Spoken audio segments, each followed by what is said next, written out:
Hello everybody, I'm Kerry and I'm here with Megan, and welcome to our series of videos on couples and couples communication and closeness. So in this video, Megan's going to talk to us about closeness and connection and how couples maintain a close relationship throughout the course of their lives.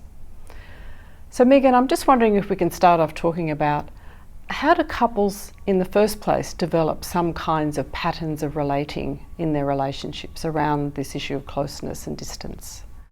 So each of us come from families or sets of relationships and maybe have had previous couple relationships where we've learned patterns of relating, how we expect to be treated, how we are in those relationships, what our strengths are in relationships, what sort of some of the issues are for us, and we bring all of those ideas and beliefs and expectations to any new couple relationship. And those expectations and ways of being in a relationship can set up patterns. So everybody ends up in some sort of pattern or dance in a couple relationship, and every couple dance is slightly different because we all bring all those differences to a relationship. So what happens is each couple can get stuck in sort of patterns and ways of relating, and those things can be okay and can be productive and can help generate a relationship. For example, if one person's really good at organising and the other person's, really good at being playful and distracting from stress, those things can work well because the person who gets all stressed about organising can sort of get diffused by the person who's playful and distracting. Like a balance. There's a balance, and this idea of opposites attract, those sort of things, polarised sort of ways of being can be really effective. And especially early on in a relationship, that can be really helpful. The issue sort of starts to get a bit tricky when those patterns settle in and can get more complex. So for example, if the person who perhaps is the organiser, let's take that example, starts to do that a lot and perhaps over organises and schedules, the person who's much more come from a playful sort of expectation of life and unstructured and expects more flexibility and change can get a little bit smothered by all the rules and the expectations and the rigidity of the other person. And where it used to be functional and help them organise their life, it actually could start to feel a bit restrictive.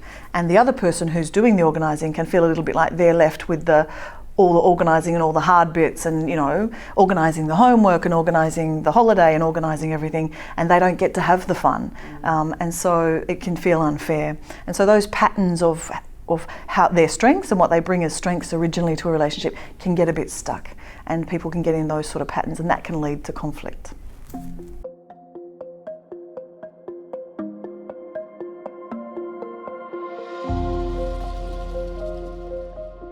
What are some of the common patterns that couples can get stuck in, and how do those patterns affect their relationship then? So there are a number of different patterns that couples can get in. Probably the two most common are one where one's the over-functioner and the other one's the under-functioner, and someone feels they're doing more in the relationship than the other person. But the other really common one that is probably more about closeness and connection is what we call a pursuer-distancer pattern or a pursuer-withdrawer pattern. And that is where one person is sort of more likely to withdraw when issues happen, more likely to need some space, some time out, time to think. They might even be a little bit more of the introverted type person in the relationship, and the other person becomes more the pursuer. We need to talk about this, we need to resolve this, we need to have a conversation. And so one's pursuing and the other one's withdrawing, and that pattern can happen in any relationship. And different people can take on different roles. So it's not like one is always the pursuer and one is always withdrawer, but it's a common pattern that happens for most couples, and usually one takes on one role and one takes on the other.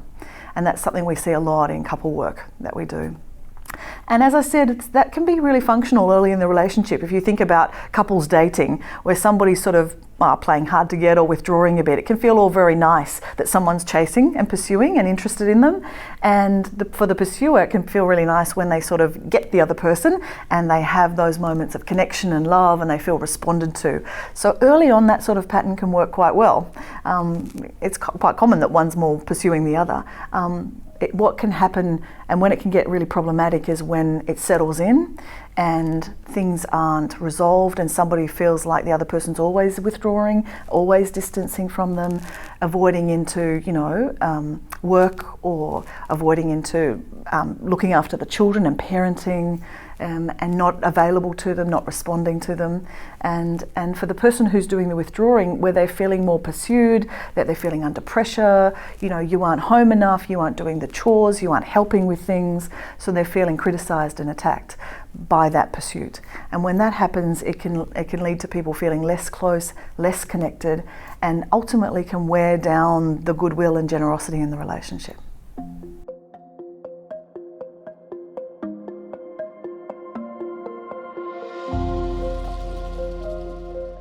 What impact does this pattern of pursuing and withdrawing have on the couple's feelings of closeness and connection to each other? It's a good question, because I think people think it's an interaction and a dance, and some people, where they fight or pursue each other, they feel like that's when they get the connection and closeness. But often that isn't the case. Often it is that when someone's withdrawing and the other person's pursuing, they actually feel the distance quite strongly and feel that they aren't close, that they're not responding to each other, they're not reaching for each other because they're not going in the same direction.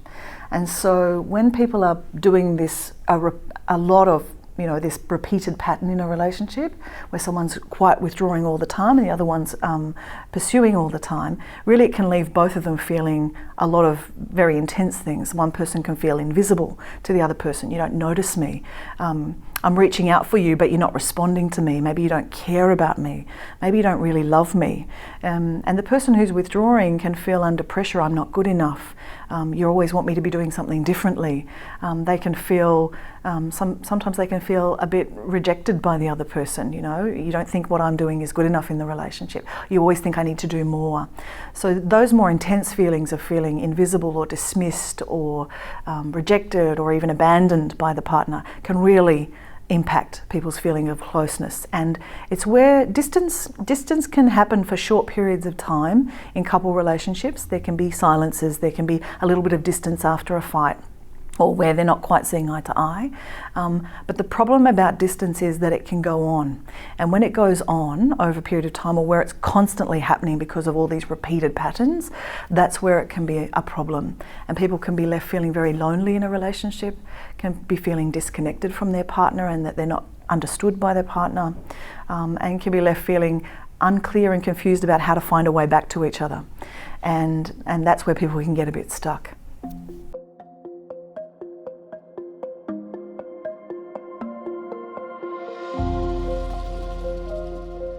How do couples find their way back together and to get closer to each other again? So I think constantly in couple relationships there's a dance between connecting and then disconnecting and then reconnecting. And we talk a lot about that reconnecting time as relationship repair. And the first part of that is noticing that there actually is distance, feeling the distance. Sometimes one can feel it a bit more than the other or notice it a bit more than the other, but one of the most important things is to be aware. We're not feeling close at the moment, we're not talking, we're not doing the things we're normally doing. Often one person will notice there's not as much sex, not as much physical intimacy, and that becomes problematic. But that's only a symptom or a small part of that sense of connection.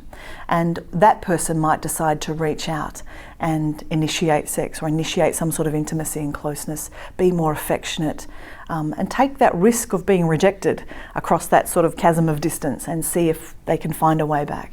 And physical intimacy and connection is one really powerful and important part of a couple relationship that can bring people back together. What we know is that it's only temporary though. It only happens for that moment and for that sort of point in time when the warm fuzzy feelings happen and the adrenaline is there and the connection is there. But really it doesn't solve the pattern of the pursuing distancing and the fact that people are withdrawing from each other and not addressing things. So what we know, the real how to come back together and reconnect, is to have a conversation about the fact that there's distance. I see that you are gaming or on the computer a lot or on your phone a lot, or you're, the person noticing the withdrawal or noticing the distance and being able to talk together about it. and really being able to respond to each other. So it's both the reaching and the responding that's really important. That one person reaches out, tentatively shares something, talks about the fact that there's an issue in the relationship, and the other person responds. And sometimes that response can be by action, you know, buying flowers, organising a dinner together, doing something the other person likes, giving them a massage. You know, it can be responding in sort of action ways.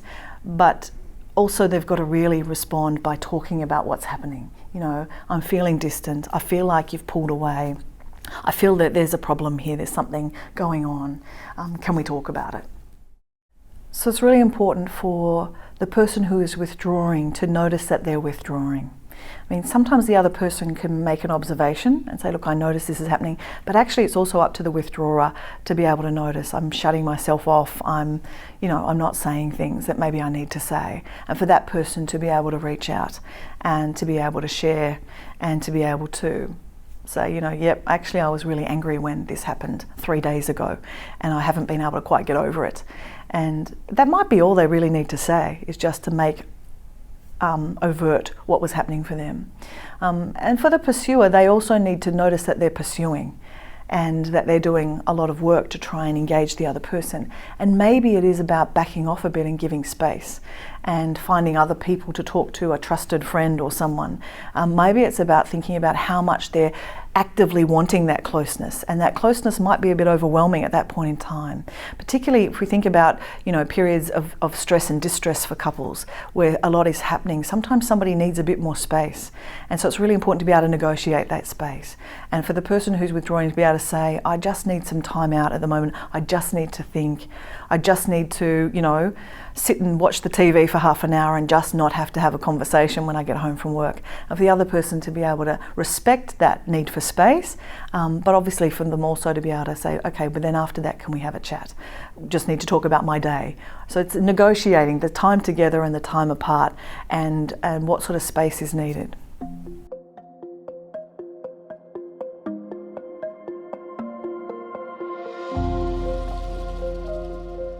So how do couples work on their relationship? What do they do to make themselves feel closer to each other and more connected? I think that's the million-dollar question, Kerry. I think that a lot of people think that working on a relationship just is about not fighting so much, or about let's have this, communication. And really good communication is important, and not fighting too much and wearing away the relationship are important. But equally important is really learning how to build a strong emotional foundation for the relationship. Because partners or couples, the thing that's different about them to other relationships in their life is they are an intimate, unique subset, a unique relationship that is different to all other relationships. And that relationship is different because it's built on this real sense of an emotional bond. I am your person. I am your significant other. I'm the one who cares for you the most, and I will be for you an anchor in a storm when things hit. And I'll be the person who's there for you. You can rely on me. You can depend on me. That's what makes a couple relationship different to other relationships. And so it's really important to be able to build that real sense of emotional foundation and connection to the relationship. And probably that's best done through firstly being dependable for each other and relying on each other and being able to reach out and respond. So knowing that if I reach out to you because I'm sad or upset or I've had a bad day, that you will soothe or comfort or be there for me, be available to me, listen to me, that you're going to be my cheer squad, you're going to be the person who wants the best for me. And that's really important for couples because they need to know the other person really wants the best for them and is there for them and will be there in times of need. So it's really that sense of security in the relationship. And so creating a sense of dependability and a sense of responsiveness, and availability. You are not only interested in me, but you're just there for me. You are my stable foundation and my anchor is really important. And how couples do it is by having a conversation about the connection. Really being able to say, when I said that, you didn't respond in that way. Or when I said that, all I needed was a hug. I didn't need you to solve it. I didn't need you to give me an answer. I didn't need you to, do the problem solving. I just needed you to say, wow, that sounds like you had a really bad day. Somebody who understands and who cares. That's really what couples need for each other, and that's what builds that emotional sort of connection and understanding. I think that one of the things that happens is couples assume that the other person knows they're there for them. And so one of the really important steps in building couple connection and an emotional foundation to the relationship is showing you want to connect. Prioritizing the relationship, prioritizing couple time over other types of time. So yes, we can have individual time or family time or time with friends, but actually prioritizing some couple time as well, and saying, I really want us to be together and us to be doing things together and talking together.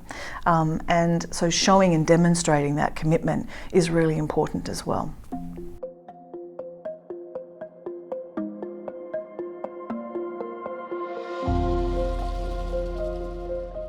When would it be a good time for couples to seek professional help? What would be the sign for them that that's what they need to do?